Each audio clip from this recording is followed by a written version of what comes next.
Spotlight.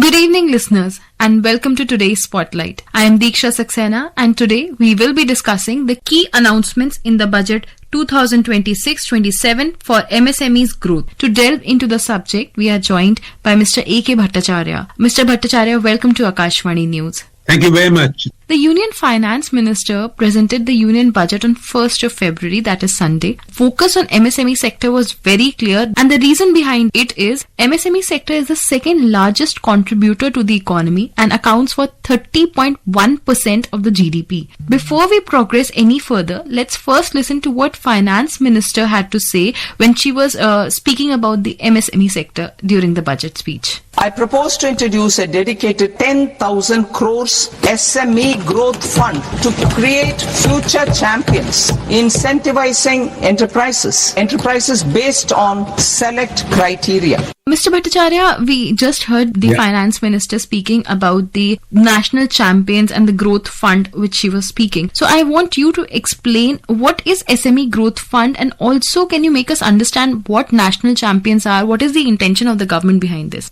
Recognize that MSMEs or micro, small and medium enterprises, they are key driver of economic growth. Not just of economic growth, as you rightly pointed out, that they account for almost a third of India's gross domestic product, but also they account for almost 40% of India's exports, which fetch the country very valuable foreign exchange resources. The budget is very clear that it is trying to improve credit access for this sector, infuse liquidity into this sector, is allowing them to scale up, and it enhancing their market participation. Now, there are a variety of things that have been done in this budget for the MSME sector. Now, you talked about the SME Growth Fund, whose size of that fund is going to be 10,000 crore. For the next financial year, token sum of 500 crore has been provided for in the Finance Ministry's account. Now, what this growth fund is expected to do is to identify potentially promising small enterprises. The focus is neither on the medium enterprises nor on the micro enterprises. The focus of this SME growth fund will be the small enterprises which have the potential to grow into medium enterprises and maybe someday big enterprise. Now they will be identified, the measures will be provided them through this fund by which they can expand their capacity, they can access to greater equity and essentially help India grow not only from a GDP point of view, but also from an exports point of view. Remember that they account for a good chunk of the country's employment. Very rightly explained, Mr. Bhattacharya. So before I progress, I would also want you to speak to us about the Self-Reliant India Fund, SRI Fund. An additional 2,000 crore rupees has been infused to ensure even the smallest micro units have the access to risk capital needed for expansion. And you also spoke about small micro units. So can you talk about it? The SME Growth Fund is meant for the small enterprises, and the Self-Reliant India Fund, whose value is right now 2,000 crore, as you also mentioned, is to help micro enterprises, which means the lowest segment of the MSME ecosystem. These account for a large chunk, almost 90% of the MSME companies are micro units. One of the biggest problems these micro units, which may be employing 4 or 5 people or 6 people or 10 people in a unit, their real problem is how to access risk capital. Risk capital is essentially a capital that is used for launching a venture, and since it is a venture, there is a risk associated with it. So therefore, it is risk capital. And when the micro enterprises wants to go out and go to the banks, the big banks may not always look at them very favorably because they have a risk associated with that. There are only small finance banks which will probably look at an application or a proposal from micro enterprises. So this Self-Reliant Fund, 2,000 crore, will actually provide kind of assistance to these financial entities to offer risk capital to these micro enterprises. So normal course, what happens that a micro enterprises walks into a small finance bank or a commercial bank and asks for loan. Now what will happen is that there is a government fund called the Self-Reliant India Fund, which can be accessed by the micro enterprises either directly or through the banks. And this will supplement the financial capital or the risk capital available to micro enterprises. So the net result would be that the micro enterprises will be able to sustain their businesses, grow their businesses, and maybe in some cases launch new businesses, new areas to meet potential demand in the economy. Also, Mr. Bhattacharya, when we talk about the MSMEs, the major problem the hurdle which they face is cash flow. And to ensure faster payments and a better cash flow, the budget has also made provisions for it. Can you also talk about it to us? There are provisions in this budget on the cash flow requirement. What happens is that when MSME unit goes out and produces something and sells a product or provides a service, now the payment for that product or that service does not come immediately. So there is maybe 6 months to 1 year of gap by which the money which has been already been used up by the MSME unit, which has been sold, but the payment has not come. So this 6 months to 1 year, that period becomes very crucial for an MSME unit whose financial wherewithal or the financial health is not always very sound, or they cannot absorb these risks or costs of such delayed payments. So to enhance the cash flow problem of such MSME sector, the government has now planned to introduce a credit guarantee mechanism which will allow them to invoice discount,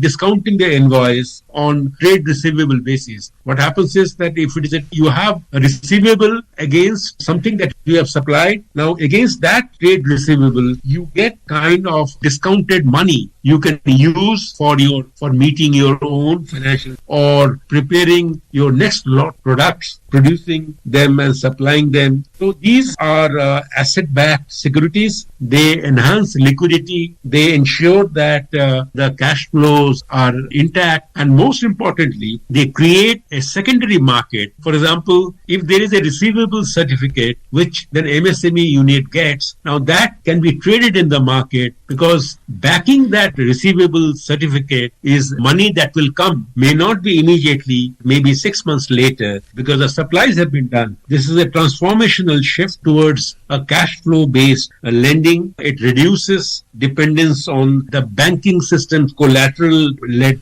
borrowing costs. It also expands institutional credit access for the MSMEs, and most importantly, it eases the MSMEs working capital costs and stress. At the end of the day, it improves the ease of doing business for the MSME sector. Mr. Bhattacharya, before we progress any further in the program, let's listen to the Financial Services Secretary, Mr. M. Nagaraju, while he was exclusively speaking to Akashvani on the kind of support which this budget has provided to the MSME sector. We have about 4.5 crore MSMEs in the country, and they also contribute about 30% of the total employment in the country and 40% of total exports. That way, the MSMEs contribution is hugely significant. Government, the last 10 years, has always come up with the new ideas to support MSMEs at multiple stages. Now, today, in fact, the last quarter, we have outstanding credit of 37 lakh crore to the MSME from the banking sector. That's the highest. And this year, MSME credit grew at 17%. Again, this is the highest ever. The government has been providing a lot of priority to that. The total guaranteed loans to the MSMEs now, as of last month, is 6 lakh crore currently. The idea is to identify such MSMEs who can be supported through both the debt and the equity and other support systems, so that they will be able to capture export market in the rest of the world. Mr. Bhattacharya, also one very interesting part in the budget for the MSME sector was there has been a massive push for the electronics and tech. So new schemes are opening up huge vendor opportunities for MSMEs in high growth sectors, especially for businesses engaged in manufacturing, components and engineering services. Could you delve deep into this? The budget also highlights these sectors. Of course, the engineering goods, as you mentioned, but they're also in sectors like marine goods, the sectors like leather, textile products. Remember that the MSME sector has a large number of textile, leather, and marine goods suppliers, and they are all into the exports sector. So therefore, what this kind of a credit guarantee mechanism helps, or let us say a new scheme that has been announced in the budget, is to remove courier export cap, which is essentially kind of a cap on exports for the courier companies. Now that is going to be big benefit.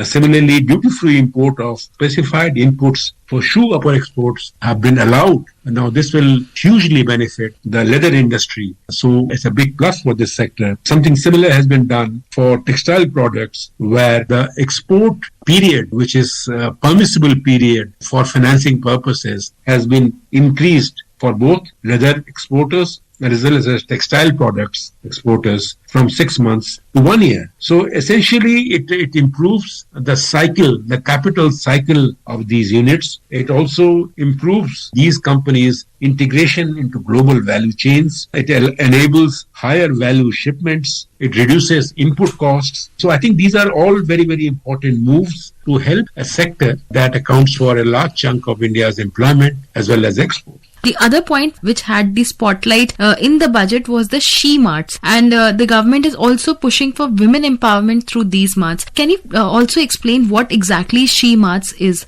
It's a new scheme, a new idea. It's very inclusive in approach. It allows women participation and women involvement in this sector in a big way. So it's a big plus. But along with that, I would say in a similar vein, along with this scheme, is the development of a cadre of corporate mitras. Now, corporate mitras will probably facilitate professional institutions develop these corporate mitras, which can help MSMEs to meet compliance requirements. There are a large number of compliance requirements that MSMEs find difficult to meet, and also at an affordable cost. So the corporate mitra idea is also something similar in objective and intent. So the compliance requirement of MSMEs will also improve, and also it will help formalization of these MSMEs. Many of the small micro enterprises are not necessarily involved in the system. So with the corporate mitras coming in, we're providing help to these micro enterprises, small enterprises, complete their compliances. I think it will also lead to greater formalization of the economy. The budget also emphasized that they are making provisions for easier global trade for MSMEs. And here I would also like to bring your focus to one very important point, free trade agreements which India has signed in the last year, and the recent being with the USA. How is all of this pushing towards a bigger market access for MSMEs, not just in India but abroad as well? It goes without saying that if you see the India-UK free trade agreement kicking in sooner than later, if you find the India-EU trade deal to be concluded and signed and implemented before the end of the calendar year, as is being expected, and if now in the US trade deal, if it happens and it gets signed by March, at least the first part of it, then I would say that the biggest sector that will benefit from it are the exporting sectors, because it will benefit exporters in a big way, just as it will also enhance the domestic economy's access to goods and services in a competitive environment. And as we just now discussed, that MSMEs account for almost 40% of India's total exports. So the MSME sectors will be one of the biggest beneficiaries of an easier trade environment where they can export with lower tariff barriers and greater competitiveness and lower compliance and easier access to their own capital. So you have to see it in a larger context, that the various trade deals are taking place at a time when the domestic MSME sector is also being helped to become more competitive, becoming more cost compliant, allowing them to access more capital, allowing them to use their receivables and trade in them. So all these things will finally contribute to the growth and development of a very important sector in the economy, the micro, small and medium enterprises. Listeners, you can listen to this program on our mobile app News on AIR and on our YouTube channel News on AIR Official. Mr. Bhattacharya, thank you so much for sparing your valuable time and giving us such deep insights on the subject today. Thank you for joining us for Spotlight tonight. Thank you. Spotlight.